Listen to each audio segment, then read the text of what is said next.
తాకట్టులో ఉన్న బంగారాన్ని విడిపించి ఆ రోజు ఆన్లైన్ రేటుకే మేము కొంటాం. Sharma gold company. నమస్కారం, సుమన్ టీవీ ప్రేక్షకులకు స్వాగతం. ప్రస్తుతం మనతో పాటు ఉన్నారు శ్రీచక్ర పీఠ వ్యవస్థాపకులు, అలాగే ప్రముఖ జ్యోతిష పండితులు, మనందరికీ సుపరిచితులైనటువంటి డాక్టర్ ప్రదీప్ జోషి గారు మనతో పాటు ఉన్నారు. ఈ క్రోధినామ సంవత్సరం 27 నక్షత్రాల వారికి ఏ రకంగా ఉండబోతుంది ఏంటనే విషయాన్ని తెలియజేసేందుకు గురుగారు నమస్కారం. శ్రీమాత్రే నమః. మీ జన్మ నక్షత్రం ఇంపార్టెంట్. ఇప్పుడు నేను చెప్పేది ఏది జన్మ నక్షత్రం, నామ నక్షత్రము కాదు. నామ నక్షత్రం వేరు, జన్మ నక్షత్రం వేరు. నామ నక్షత్రానికి ఏ రాశి ఫలాలు గాని ఏ గోచార ఫలితాలు గాని వర్తించవు. పేరు పేరే, పేరులో కొంచెం బలం ఉండాలి, అంతకు మించి ఏం లేదు. అది న్యూమరాలజీ అనుకోండి. మిగతాదంతా కూడా ఇప్పుడు నేను చెప్పేటువంటి నక్షత్ర ఫలితాలు ఏవవుతున్నాయి నామ నక్షత్రాన్ని బట్టి, సారీ నేను చెప్పేటువంటి పరీక్ష ఏవైతే నక్షత్ర ఫలితాలు ఏవైతున్నాయో ఇవి జన్మ నక్షత్రం అయితే తెలుసుకోవాలి. మీ జన్మ నక్షత్రం మీకు తెలియదంటే నా వెబ్సైట్కి విజిట్ అవ్వండి. అక్కడ మీ date of birth, time, place అన్ని కూడా ఎంటర్ చేయండి. మీకు మీ యొక్క జాతకం మీకు ఈమెయిల్లో PDF రూపంలో వస్తుంది.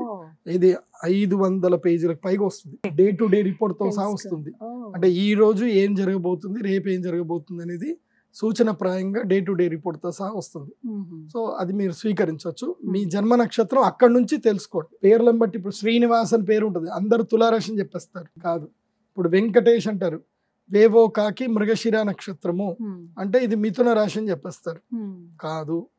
సో ఇలా పేరును బట్టి మీరు రాశులు చెప్పుకోకండి, నక్షత్రాలు చెప్పుకోకండి, దాని ఫలితాలు ఉండవు.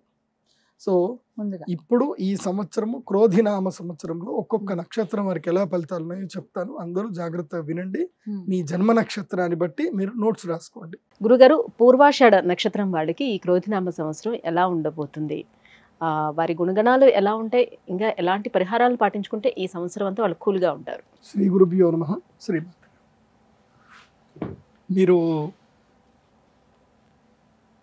మీరు కూల్గా ఉంటారు అని అడిగారు కదా, వీళ్ళ లక్షణమే కూల్గా ఉండడమే వీళ్ళ లక్షణం. మంచి జాతకస్తులు పూర్వాషాఢ నక్షత్ర జాతకులు ఈ సంవత్సరం మాత్రం వీళ్ళకి కష్టాలు ఎక్కువగా ఉంటాయి, కన్నీళ్ళు ఎక్కువగా ఉంటాయి.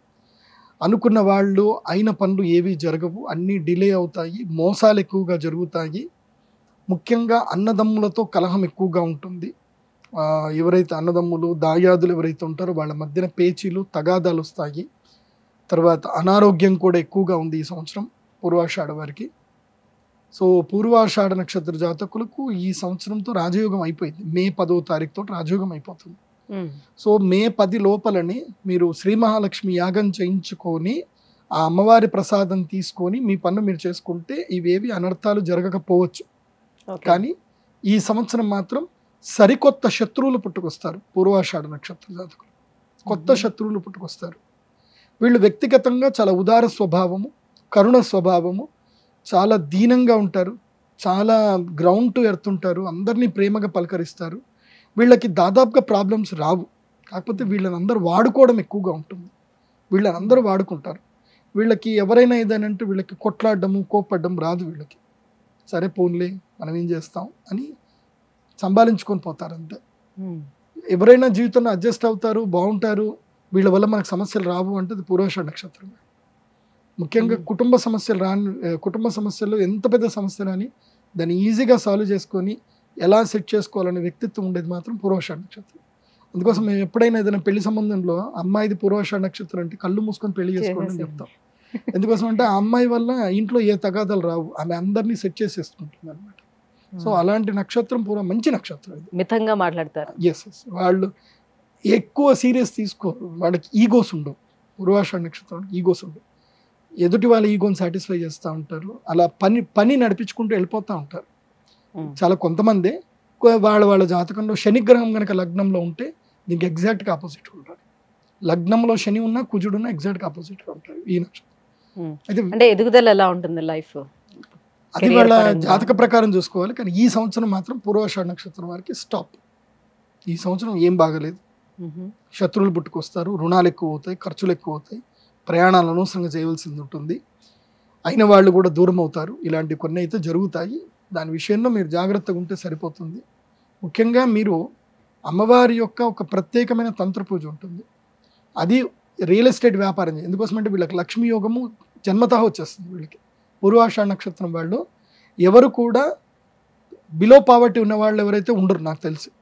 వీళ్ళకి జన్మతః లక్ష్మీ యోగం ఉంటుంది వీళ్ళకి. వీళ్ళ దగ్గర డబ్బులకు ఎప్పుడు కొదవ ఉండదు, అది గుర్తుపెట్టుకోండి. డబ్బులకు కొదవ ఉండదు, వీళ్ళు ఎక్కడుంటే అక్కడ డబ్బు వచ్చేస్తూ ఉంటుంది. సో కానీ ఈ సంవత్సరం ఆ డబ్బు ఏదైతుందో నిరర్థకంగా వ్యర్థమైతే ఏదైతే ఉంటుందో అది జరగొద్దు అని అంటే మీరు కమలాత్మిక తంత్రము అనే ఒక పూజ ఉంటుంది. కమలాత్మిక తంత్రము, అదేవిధంగా భువనేశ్వరి తంత్రం.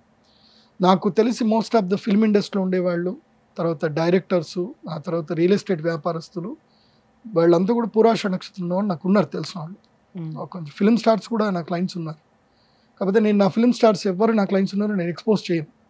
ఎందుకోసం అంటే అది చూసి నా దగ్గర రావద్దు, నన్ను చూసి రావాలి. కానీ ఎవరో ఒక ఫిల్మ్ స్టార్ వచ్చి నాతో ఫోటో దిగాడు, నా దగ్గర జాతకం చెప్పించుకున్నట్టు నువ్వు నా దగ్గరకు వస్తే నా వాల్యూ ఏముంటుంది?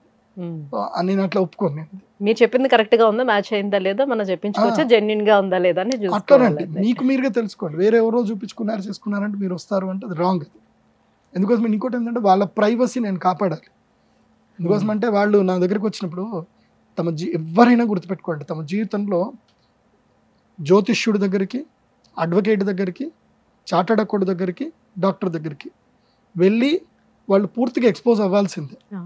ఎక్స్పోజ్ అవ్వకపోతే వాళ్ళ జీవితంలో ఏం దొరకదు, వాళ్ళకి కెరియర్ దొరకదు. ఓకే, సో వాళ్ళు మా దగ్గరికి వచ్చి ఎక్స్పోజ్ అవుతారు. కాబట్టి వాళ్ళ భయం ఏంటంటే వచ్చినప్పుడే ప్రామిస్ చేసుకుంటారు, గురూజీ నాతో ఫోటోలు దిగకూడదు, నేను మీ క్లయింట్ అని ఎవరికి చెప్పకూడదు అని వాళ్ళు మొదలే ప్రామిస్ చేయించుకుంటారు. ఎందుకోసం అంటే షేర్ చేసుకుంటారు కదా. మళ్ళీ ఎవరన్నా వస్తారు, ఆయన వచ్చాడు కదా ఏంది అని నన్ను అడుగుతారు. సో నన్ను అడిగినా నాకు కూడా ఇబ్బందే, కాబట్టి నేను ఎక్స్పోజ్ చేయకపోవడమే కరెక్ట్ కదా. అది కాబట్టి పూర్వాషాఢ నక్షత్ర జాతకులు ఈ సంవత్సరము తప్పకుండా శమీ వృక్షములు అని ఉంటాయి. శమీ వృక్షం అంటే జమ్మి చెట్టు, ఒక 11 జమ్మి చెట్లు, ఒక 50 రావి చెట్లని, 50 కానీ 100 కానీ రావి చెట్లని కానీ ఎక్కడైనా అడవిలో వెళ్ళి ఈ జూలైలో ఆగస్టులో పెట్టండి. ఇప్పుడు ఎట్లా హరితహారం అని చెప్పి ఇక్కడ తెలంగాణలో కేసీఆర్ గారు చేసేవాళ్ళు, మళ్ళీ ఇప్పుడు ఈ సంవత్సరం వీరు కూడా చేస్తారనుకుంటాను. కాబట్టి హరితహారంలో మీరు కూడా జాయిన్ అవ్వండి. ఒక 100 రావి చెట్లను కానీ మర్రి చెట్లను కానీ పెట్టండి. ఎక్కడైనా సరే మీ పొలంలో పెట్టుకున్నా పర్వాలేదు, ఏదైనా అడవిలో వెళ్ళైనా పెట్టండి తప్పకుండా.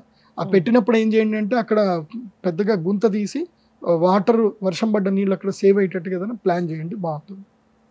ఇంకా ఏమైనా దైవారాధనలు ఏమైనా చేసుకోవాల్సిన అవసరం ఉంటుంది? దైవారాధన చెప్పాను కదా, కమలాత్మిక తంత్రము అమ్మవారికి సంబంధించిన ఒక అద్భుతమైన శక్తి దశమా విద్యలో. ఆ కమలాత్మిక దేవికి ఇప్ప పువ్వులతో హోమం చేయాలి. దానికి ఒక యంత్రం ఉంటుంది, ఆ యంత్రమండలం వేసి చేయాలి. అది చేస్తే వీళ్ళు ఎట్లయినా అదృష్ట జాతకులే, దురదృష్టం వీళ్ళని ఇబ్బంది పెట్టకుండా ఉంటుంది. ధన్యవాదాలు గురుగారు. సుమన్ టీవీలో మీ పర్సనల్ అండ్ బిజినెస్ ప్రమోషన్స్ కోసం కింది నెంబర్కి కాంటాక్ట్ చేయండి.